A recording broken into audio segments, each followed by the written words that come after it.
Olá, começa agora mais um episódio do podcast Gotas de Esperança.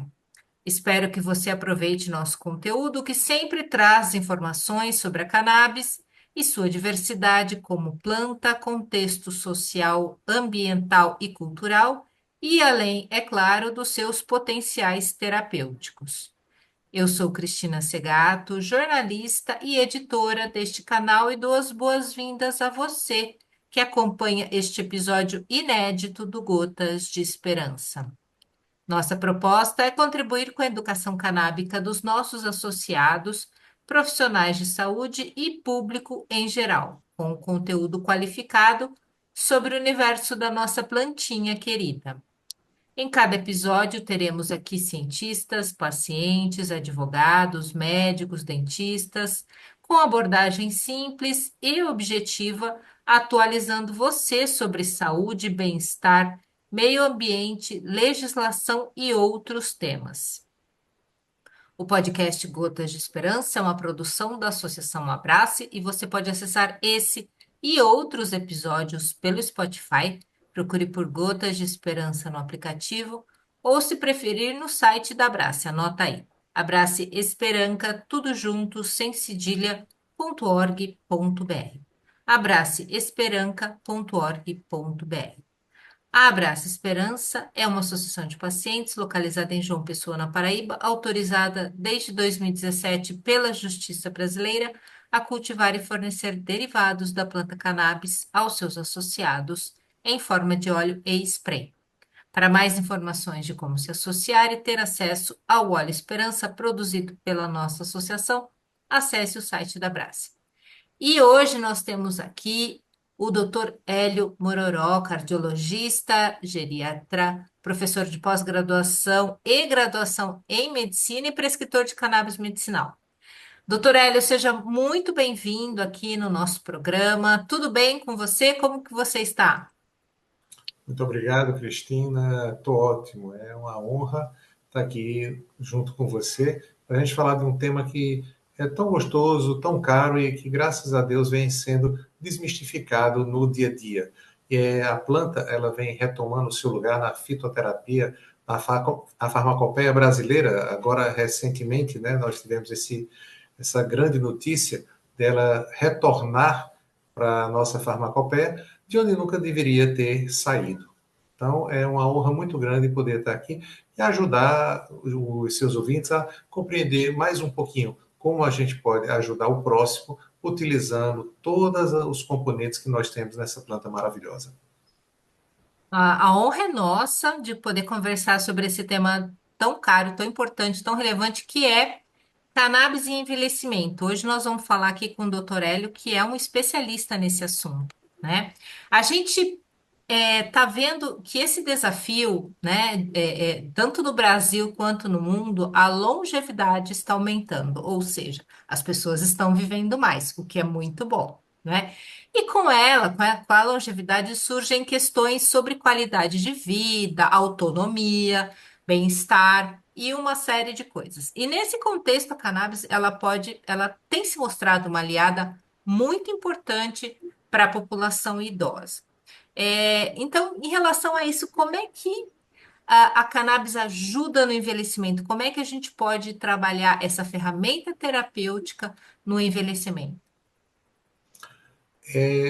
Como você já disse, estamos vivendo um momento singular na história da humanidade, com duas grandes gigantes que se aproximam e se avolumam. Um é o envelhecimento, porque nunca se viveu tanto na história da humanidade. E o outro é a obesidade. Também, embora existam alguns bolsões onde a gente não tem a alimentação de forma adequada, mas o que nós vivemos é um momento de superalimentação. E nós temos muitos obesos e pessoas acima do peso. E quando a gente junta um envelhecimento, que é uma coisa natural, com o estresse, a concorrência, e agora você tem que passar mais tempo no mercado, revolucionou aquela história da questão da aposentadoria, então cria um estresse muito grande em cima da pessoa que vai envelhecendo. Isso acelera todos os produtos que são gerados de glicação, um monte de coisas, de agentes oxidativos, que aceleram mais ainda o envelhecimento. E a gente também vive uma crise econômica mundial. E cada vez mais a gente não come mais alimentos, a gente come produtos alimentícios. E isso faz com que toda aquela gama de químicos que acompanham ajudam a não só a engordar as pessoas, tornar as pessoas obesas e, por consequência, inflamadas, mas acelera também o envelhecimento. Nesse contexto, ressurge um renascimento da busca pelo conhecimento e a utilização da planta. Porque do mesmo jeito que o nosso sistema endocannabinoide envelhece, a suplementação com os fitoterápicos e os canabinoides vindos da cannabis vai ser uma ajuda sem igual para que a gente possa equilibrar, antioxidar, ajudar na modulação do apetite e a gente ter uma vida saudável. Eu brinco que os canabinoides deveriam estar na água de qualquer pessoa, a gente deveria tomar pela torneira, de tão importante que é para a nossa homeostase. Excelente. Essa questão da, da obesidade é muito importante realmente, porque a gente hoje está acostumado a desembrulhar e não a descascar, né? É muito mais fácil desembrulhar um alimento do que descascar, né? Talvez esse estilo de vida moderno realmente nos leve a isso. Mas, enfim, agora sobre é, muitos idosos fazem uso de uma grande quantidade de medicamentos, né? Que pode levar até a reações adversas, interações e até uma piora na qualidade. Como é que a cannabis pode contribuir para a redução da polifarmácia? E como que o senhor encara esse desafio aí no seu consultório com seus pacientes idosos? É uma pergunta extremamente interessante essa daqui, porque a polifarmácia ela vem acompanhada de uma medicina que, se por um lado ela tem avanços tecnológicos fantásticos, por outro a gente vem perdendo o contato com o ser humano, a gente vem perdendo a anamnese, a conversa, a história, o tocar no paciente, o sentir no paciente. Então, isso, em boa parte, é porque ainda não foi revisto em todas as faculdades de medicina a forma como eu vou abordar esse paciente. Então, o paciente chega para mim com uma dor e eu me preocupo mais em tratar o sintoma do que a causa dessa dor. Então, um remédio para dor causa uma lentificação no tubo digestivo, me causa uma prisão de ventre, aí eu vou tomar um remédio para prisão de ventre que me dá diarreia, eu desidrato, vou tratar uma hidratação, eu superidrato, vou ter um edema agudo pulmonar, depois meu coração. Então entra numa cascata iatrogênica muito grande. E eu brinco que na geriatria, quando eu ensino aos meus alunos, eu digo assim: geriatria é a arte de retirar medicamentos e não de colocar. É a gente ver o que não está adequado, fazer a suplementação adequada e esquecer, descer do pedestal, que a gente não cura nada. O que a gente faz, nós somos uma nova visão da medicina, é que o médico, junto com outros profissionais de saúde, ele é o agente facilitador para que o corpo continue com a sua capacidade de autocura. O corpo sabe o que fazer. É só a gente dar a ferramenta necessária, o tempo necessário e o repouso necessário para que isso aconteça. Isso engloba várias medicinas ancestrais, medicina ayurveda, medicina chinesa, homeopatia. Então, a gente trata esse paciente tirando aquilo que está prejudicando ele, dando capacidade de repouso para essas células e esses sistemas e suplementando, ofertando possibilidade que ele possa promover a autocura. Com o envelhecimento, essa velocidade, essa capacidade vai diminuindo, porque o sistema endocannabinoide, ele vai envelhecendo também, perdendo essas propriedades. Então, a planta é mais do que bem-vinda e nós temos até uma brincadeira que a gente diz, que assim, maconha é coisa de velho, né? Então, quanto mais idoso, mais exuberantes são os resultados dessa suplementação, dessa fortificação do sistema endocannabinoide. Então, é uma combinação excelente, é uma combinação anti-inflamatória, é uma combinação antioxidante, é uma combinação pró-apoptótica, ou seja, induz as células que não estão legais a morrerem em relação a isso, e faz com que aquelas células que escapam do mecanismo de controle de qualidade, elas não se proliferem loucamente, desvairadamente, como é o caso da endometriose, como é o caso do câncer também. Então, a utilização de fitocannabinoides nessa faixa etária ajuda a metabolismo da glicose, então, como você colocou perfeitamente aí, a gente melhora muito o perfil das pessoas que são diabéticas, melhora muito o perfil lipídico daquelas pessoas que, além de diabéticas, estão obesas, estão com sobrepeso, então a diabesidade em relação a isso, mas principalmente porque ajuda a diminuir as consequências de um triângulo que é a base de toda e qualquer patologia, que é formado por cada um dos lados. Primeiro, envelhecimento ou desautonomia ou perda de tônus do sistema endocannabinoide. Segundo, mitocondriopatia, ou seja, sem a mitocôndria eu não tenho energia suficiente para alimentar o sistema, qualquer um que seja ele, cardiovascular, endócrino, pulmonar, renal, digestivo, e a inflamação crônica subclínica persistente, que é, como você colocou aí, não só as facilidades do dia a dia, mas também a questão econômica, porque imagina um pai que tem 3 filhos para botar o lanche para a escola, se ele for colocar maçã, pera, uva, banana, hoje nem existe mais a preço de banana, banana está super chique também. Então, aí eu não tenho como concorrer contra um biscoito que custa Claro. 50 centavos. Então, no final, tem um impacto financeiro muito grande. É muito importante essa sua observação, viu? Muito. A gente realmente está num momento de crise, né, econômica e o alimento realmente é o principal aí problema das altas, né, da elevação de preços. Mas, doutor, você trouxe aqui a questão da dor, da dor crônica.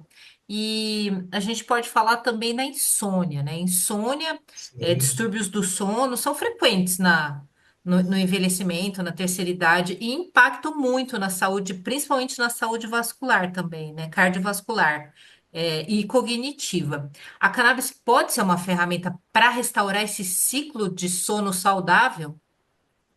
Ela não pode, ela é, e ela é imprescindível em relação a isso. Porque são alguns pilares também, são 3 pilares. É a respiração adequada, para eu poder ventilar adequadamente, é a grande realidade que nós não respiramos direito. A gente precisa aprender a parar, a respirar direito. Respiração é tão importante, Cristina, que é o único meio que nós conseguimos controlar o nosso sistema nervoso autônomo. E é uma coisa tão instintiva que você vê, quando as pessoas, a gente vê nossos avós, nossos ancestrais e tudo, a pessoa está nervosa, o que ela faz? Calma, respira, respira, respira. Que aí a gente vai acalmando.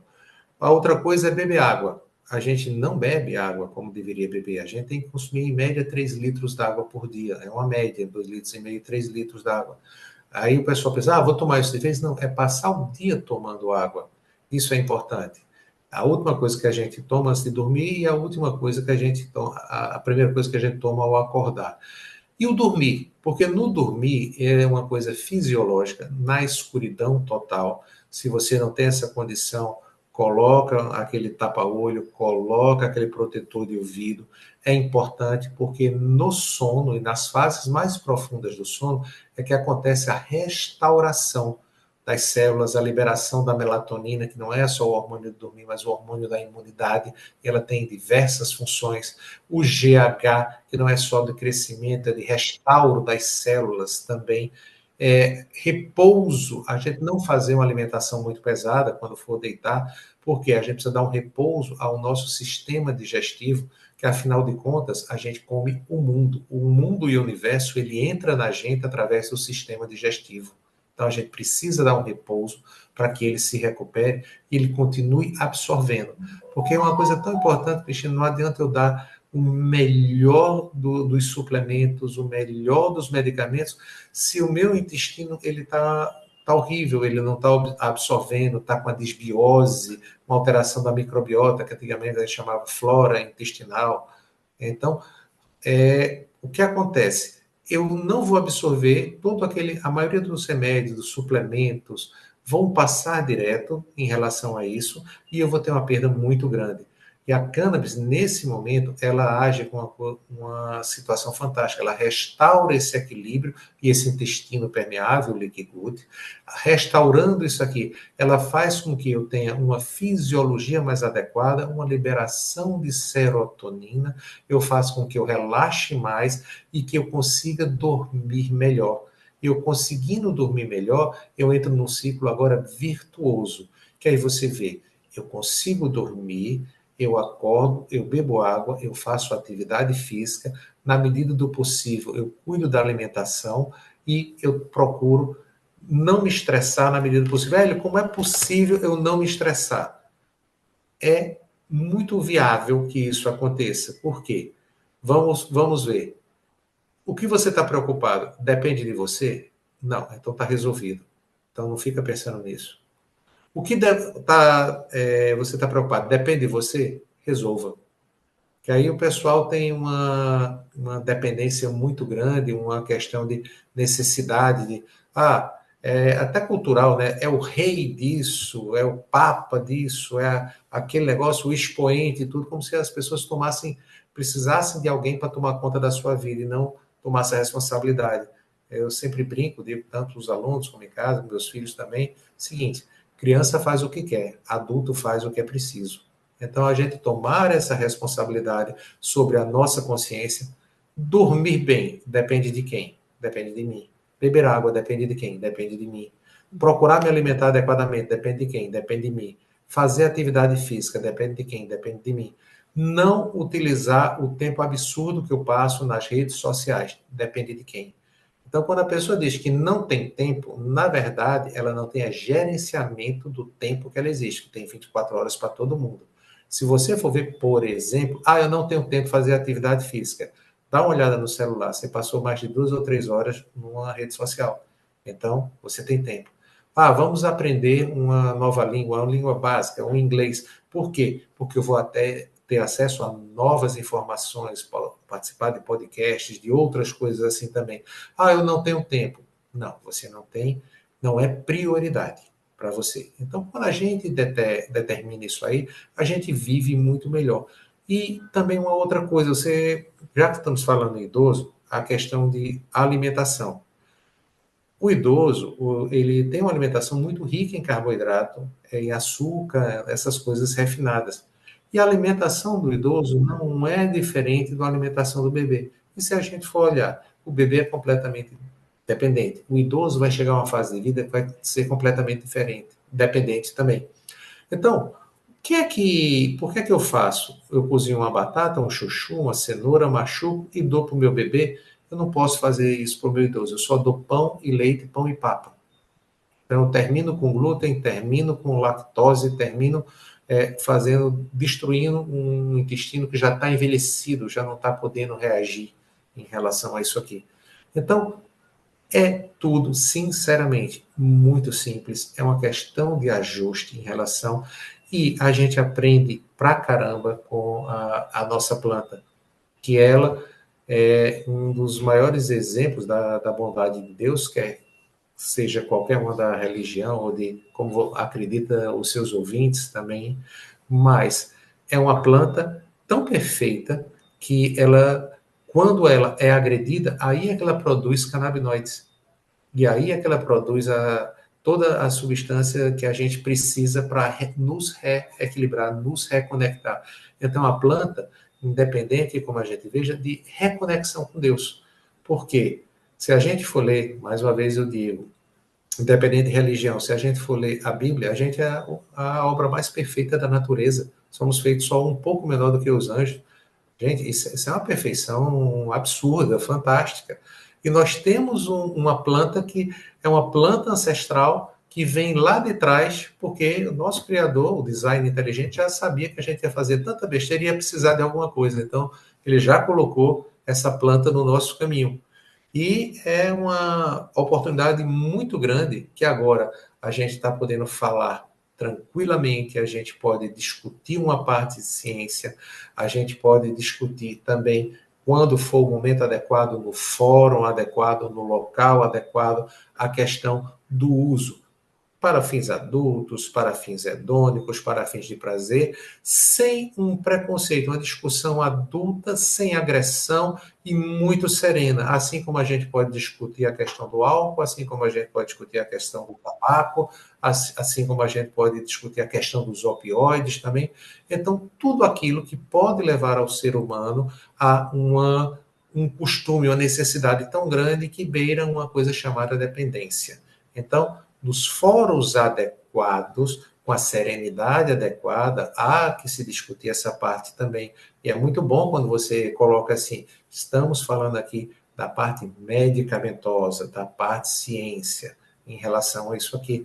Então, é importante a gente fazer essa separação para que a gente possa cada vez mais. E um dado interessante, no Brasil, o Brasil é um dos grandes celeiros de pessoas que pesquisam sobre isso, de utilização. Nós somos um continente, né? Então nós estamos utilizando muito, muito, muito, muito, e nós estamos tendo uma oportunidade de juntar uma experiência incrível, a gente exportar essa nossa experiência para fora do país. Então isso é que é bacana, isso nos motiva muito.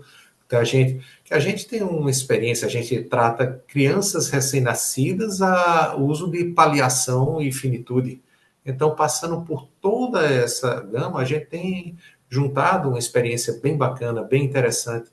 E uma das coisas que chama mais atenção também é que é uma área onde as pessoas que estudam, elas amam compartilhar esse conhecimento.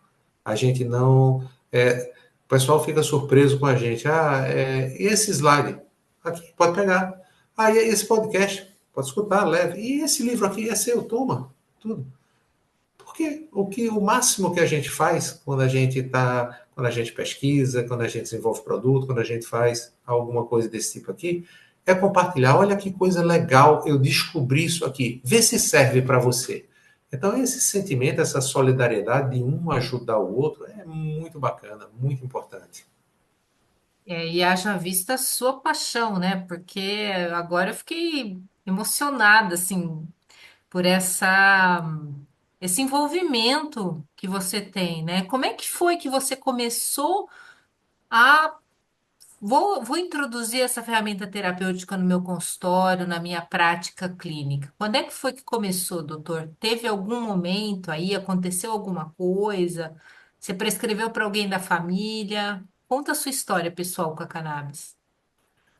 Começou como lá atrás, eu comecei a estudar a medicina chinesa, e na medicina chinesa me deparei com o pé de sal e descobri que uma das plantas mais antigas utilizadas como medicamento era a cannabis. Assim, como assim?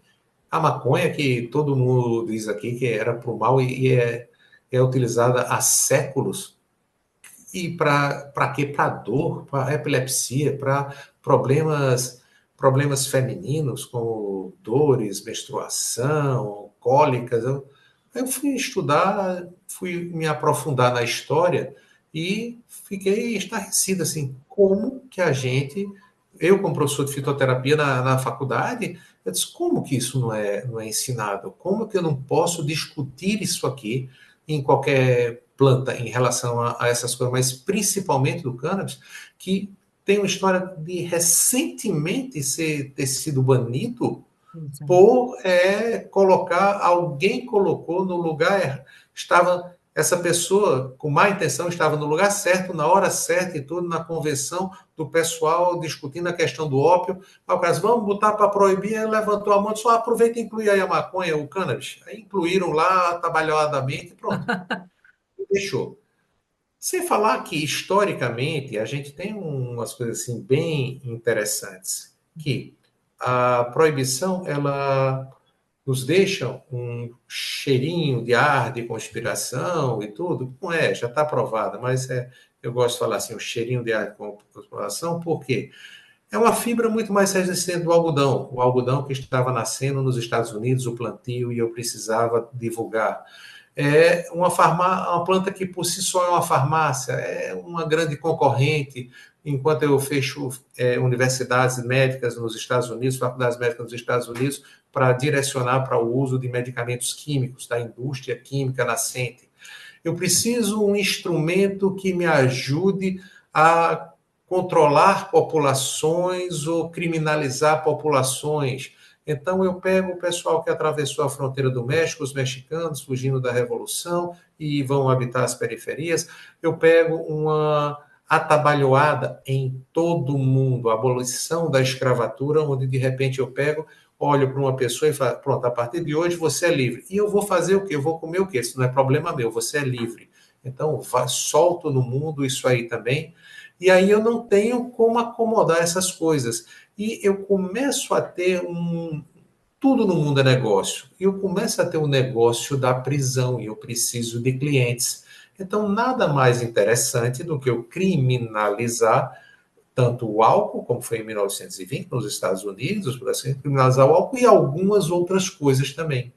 Então, é muito interessante porque eu pego um bode expiatório muito interessante, que de uma vez só eu consigo modificar uma economia, resolver um discurso, resolver uma situação cultural da época e fazer com que essa planta comece a cair no ostracismo em relação a isso aí. Mas, como todo cientista, né, o avô do cannabis, que é o Rafael Mechula, que na verdade ele não é o avô, ele é um dos netos em relação a isso aqui. Então, como eu gosto de dizer, e Newton dizia que é um anão no ombro de gigantes. Então, ele tem todo o mérito na redescoberta. O nosso Elisaldo Carlini, um gigante, e como todo gigante, é uma pessoa super simples, que sabe que esse negócio de gigante é uma bobagem. Então, super simples, foi um dos grandes pesquisadores, um dos grandes precursores, um dos grandes incentivadores à nossa ciência. Então, a gente tem homens muito dignos, trabalhadores, que trouxeram à luz essa planta que estava tão jogada, tão obscurecida, tão desprezada e fora do seu lugar de contexto na farmacopeia mundial, como uma grande ferramenta mundial. Então, é de uma beleza muito grande a gente ver essas novas gerações. Você vê em Pernambuco, no Brasil não, mas eu tenho certeza no Norte e Nordeste, eu fui a primeira pessoa a introduzir o assunto cannabis medicinal, sistema endocannabinoide de cannabis medicinal, na Faculdade de Medicina da Universidade Católica de Pernambuco, quando eu era professor de fitoterapia. Claro, causou um rebuliço muito Imagino. grande. E no outro, acho que é assunto agora para um outro podcast, e no outro semestre eu voltei com os psicodélicos. Então aí é que a revolução foi mais fundo ainda. Eu Então, imagino. E por falar em rebuliço, é, como é que é a gente sabe que ainda tem algum estigma e preconceito, principalmente com essa geração mais velha, né? Como é que o senhor lida com isso na sua prática clínica? O senhor sente resistência? Há resistência por parte de pacientes idosos e dos familiares quando você vem com vamos propõe. tentar cannabis? Uhum. Está Que caindo bom. mais, tem uma aceitação maior. Eles já chegam falando sobre isso, e eu tenho uma das grandes missões é treinar cada vez um número maior de médicos, prescritores, para poder atender, que a gente sozinho não está dando conta. Se você perceber, no último censo que a gente teve, tinha algo em torno de 10% dos CRMs ativos no Brasil que já prescreveram cannabis. Veja bem, olha a frase. Já prescreveram. Nesse balaio, eu coloco quem prescreveu uma única vez e quem prescreve mais de 100 por mês. Claro. Efetivamente, se eu for espremer esse número, ele continua patinando em torno de 5%. E aí a gente vê, eu tenho 5% de médicos no Brasil, supondo que eu tenha 500 mil CRMs ativos, eu teria 50 mil, eu tenho 25 mil médicos. para atender a população brasileira. Vamos dizer, por baixo, a população brasileira, vamos dizer que, num delírio, somente 100 milhões da população brasileira é doente. Gente, eu tenho É, 25 mil médicos para atender é, 100 milhões de pessoas. É preciso treinar muita gente, é preciso ajudar muita gente para que a gente consiga ter isso de uma forma organizada, fiscalizar. Tudo que a gente mais quer é uma legislação que a gente possa produzir aqui no Brasil sobre um cuidado de uma Embrapa fiscalizando, botando seus agrônomos, treinando, uma semente de qualidade, dizendo qual é o solo adequado, o solo correto em relação a isso, um governo financiando associações para que possa, do mesmo jeito que eu tenho agricultura familiar, que eu tenho plantas medicinais para serem produzidas, para que sejam fornecidas aos laboratórios estaduais, para que sejam produzidos nos laboratórios estaduais, para a gente poder distribuir isso pelo SUS com qualidade. Porque uma das coisas que a gente mais quer, como cientista e como médico, é prescrever um medicamento de qualidade. Eu não estou falando óleo, eu não estou falando uma pomada, eu não estou falando algo para vaporizar ou inalar alguma coisa, eu estou falando de medicamento. E como medicamento, ele tem que ter qualidade farmacêutica. E para ter qualidade farmacêutica, eu tenho que ter coisas que extraiam com extrema qualidade, como, por exemplo, a extração com o carbono supercrítico. Então, essa máquina é cara. Então, é preciso haver um financiamento para que pessoas, num programa semelhante à agricultura familiar, ele possa plantar isso, o governo possa plantar em determinadas áreas, como a Embrapa, eu qualificar a semente, eu qualificar o solo, porque o que é ciência é que você, Cristina, aí, eu aqui, a gente usando os mesmos meios, a gente possa plantar, ter a mesma flor e eu extrair a mesma quantidade de canabinoides. Então, ciência é a possibilidade de reprodução de resultados de sucesso. Então, é isso que a gente quer no Brasil. Ah, não quer liberar isso aqui? Libera para as universidades, para que tenha lá. Ah, eu não tenho como fazer o CUA, o Certificado de Análise de Canabinoides. Então, que não é só o teor dos canabinoides, mas se está contaminado por metal pesado, se tem bactéria, se tem fungo, se tem pesticida. Ah, eu não coloquei pesticida nesta plantação. Sim, mas há 10 anos que essa plantação é usada para tomate, para pimentão, então o solo está entranhado é. em relação a isso. Então precisa de qualidade. E ela é uma planta que ela extrai tudo do solo. Tanto é que estava sendo plantada lá em Chernobyl para tirar radiação do solo. Então, se tira a radiação do solo, imagina, eu estou plantando no quintal de casa. Sério, qual é o solo? Qual é a água que você está botando? A água que vem pela torneira? Essa água você testou? Como é que está? Ah, está dando mosca. Que tipo de coisas naturais você está usando para afastar esses insetos, essas coisas aí? E no final, como é que você está extraindo isso? É na panela da cozinha? Então, uma coisa uma coisa é, por exemplo, um chá de boldo. Outra Uhum. coisa é a boldrina com miligramas e tudo que eu sei o que eu vou dar. Então, nem tudo é para todo mundo da mesma forma e o tempo todo. Uma criança com epilepsia, que eu lido com miligramas, eu preciso saber que eu vou aumentar a dose em 5 miligramas ou reduzir a dose em 5 miligramas. Não dá para adivinhar o que é que tem nesse frasco. Então, é preciso que haja uma movimentação, um encontro que a gente provoque os nossos representantes nas assembleias e tudo, para que haja uma legislação a respeito, para que haja uma fiscalização a respeito, para que haja uma condição para que a gente possa desenvolver o canabidiol nacional. É incrível que a Suíça, que não tem um pé de cannabis, é um dos maiores exportadores de óleo de cannabis do mundo. Do mesmo jeito que é exportadora de chocolate, do mesmo jeito que é exportadora de café. E a gente ainda não aprendeu com um Brasil gigantesco como esse, que a gente é o celeiro do mundo, sem bravata nenhuma. Mas a gente é. A gente tem todo esse potencial aqui, onde a gente poderia estar exportando isso para o mundo.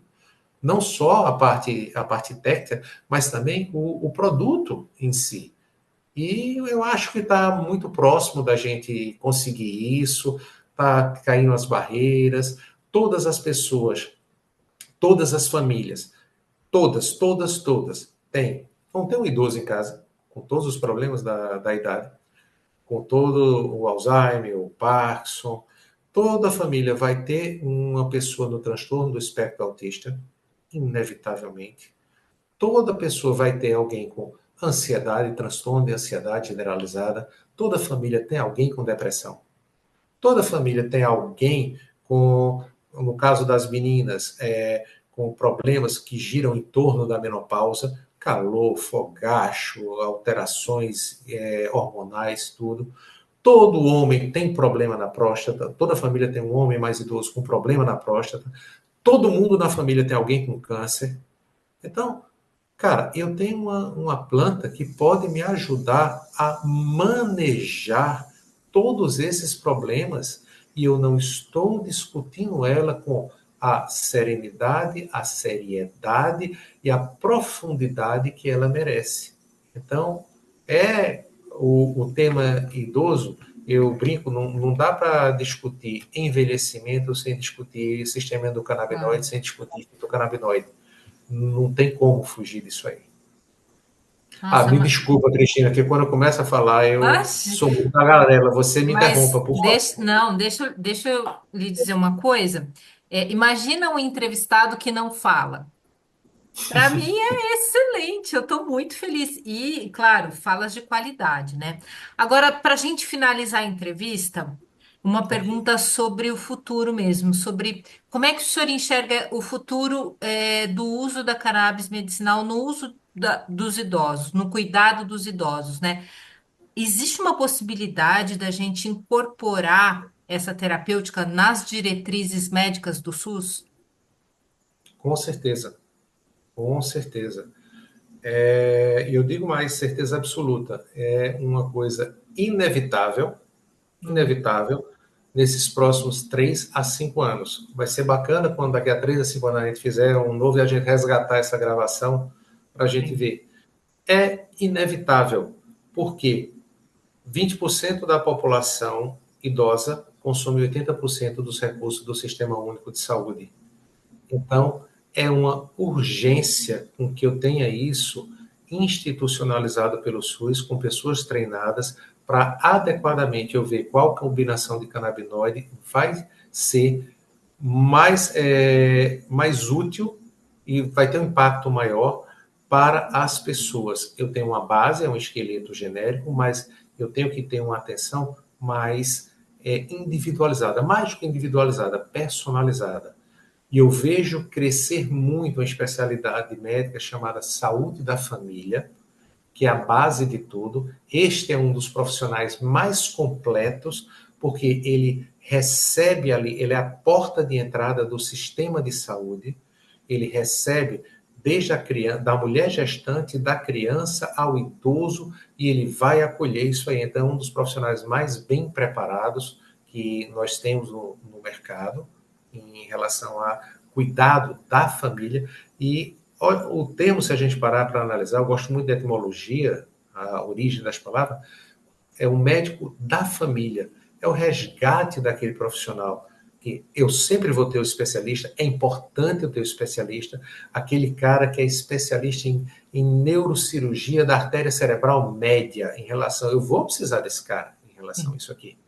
Deixa ele, deixa curtir. Quem curte esse negócio, incentiva e dá condições para que eu tenha mais especialistas também. Mas eu quero gente que resolva 90%, mais de 95% dos problemas. E muitas das coisas é você sentar e você convencer a pessoa. Convencer no seguinte sentido, de fazer sentido para você. Todo mundo sabe que eu tenho que beber água, fazer atividade física, comer melhor, descansar e dormir bem. É o óbvio que ninguém faz. É o básico que ninguém faz. Não faz porque eu preciso de sentido. Por exemplo, eu tenho um alto índice de gravidez na adolescência. Essas garotas, elas têm acesso à informação, muito mais do que todos nós. Elas sabem ler, elas sabem a informação, é distribuído o método contraceptivo e elas estão engravidando. Então, o problema da gente parar é pensar e conversar o seguinte: o que é que não está fazendo sentido para você se preservar? Às vezes chega, como cardiologista também, parecer cardiológico de meninas de 13, 14 anos para daqui. Então, a mãe chega triste, chateada, envergonhada, alguma coisa, eu fiz: mãe, graças a Deus, é uma gravidez, é uma criança. Podia ser, aí vem o preconceito, podia ser uma AIDS, né, doutor? Disse, não, AIDS tem cura e vai ficar direto. Podia ser uma hepatite, que é mais fulminante do que a AIDS e ninguém tem esse medo todo. Então, a gente precisa saber o que faz sentido para as pessoas, o que toca no coração das pessoas, para ela poder mudar.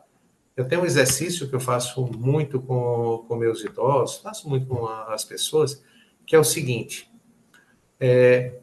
escreve aí no papel, se eu te dissesse que você tem 30 dias de vida, o que é que você faria? Aí ele vai para casa, ele volta na outra consulta e tudo. Doutor, trouxe aqui o papel. Aí ele vai ler e diz, não, não quero saber não. Eu quero... Como você não quer saber? Você não sabe o que me custou botar isso aqui no papel, não sei o quê. Eu disse, não quero nem saber. Eu quero só lhe perguntar uma coisa. O que é que você vai esperar eu te dizer que você só tem 30 dias de vida para fazer o que você botou aí no papel? Aí volta a primeira pergunta que a gente começou, né? A maioria dos problemas por si só já se resolve. Depende de mim? Não, está resolvido. Depende de mim? Então eu vou resolver. Criança faz o que quer, adulto faz o que é preciso. Então, não existe nada mais libertador do que você ter disciplina. Então, e isso precisa ser projetado na cabeça da gente fazer as outras coisas, e a gente procurar de... A gente não quer fazer, não quer assumir, porque dói, é difícil, a gente dói fazer, é difícil, desgasta e tudo, porque todo o processo de crescimento é doloroso e eu não quero. Então é mais fácil eu botar a culpa na Cristina, é mais fácil eu botar a culpa na internet, é mais fácil de eu botar a culpa em alguma coisa. Nunca a culpa é minha. No governo, né? Do governo e tudo assim. É massa, porque bota a culpa no governo. Aí você para assim, tá, qual governo? Como assim, qual governo? O governo. Não, mas peraí, o municipal, o estadual ou o federal? A culpa é do vereador ou do senador? A culpa. Aí você fala assim: ah, a culpa é do governo. Você votou? Votei, certo. Quantas vezes você ligou para o cara que você votou para saber o que é que ele está fazendo, um cheque em branco que é teu voto que você deu? Quantas vezes você foi para alguma sessão da Câmara Municipal para dar tua opinião, fazer alguma coisa? Não, sua opinião é dada no cafezinho da esquina, que não muda nada. Às vezes é de brinca, é a ONU, que a gente chega lá, resolve os problemas do mundo e vai trabalhar, né? Pois é. Mas é isso, doutora, a gente chegou aqui ao final. Já Queria te agradecer de coração sua participação, trazer seu conhecimento aqui. E olha, muito obrigada, viu? Foi excelente. eu que agradeço demais essa oportunidade, minha amiga. Já estava te devendo há um tempão, mas graças a Deus, tudo é no tempo de Deus. Muito obrigado mesmo. Um beijo no coração de todos os seus ouvintes. Termina aqui mais um episódio do Gotas de Esperança, podcast produzido pela Associação Abraço, trazendo entrevistas e debates sobre o cenário do uso da cannabis terapêutica no Brasil. Toda semana, um novo episódio no nosso canal no Spotify e você pode acessar também no site da Abraço. Te espero na próxima semana. Um abraço, até lá. Deixa eu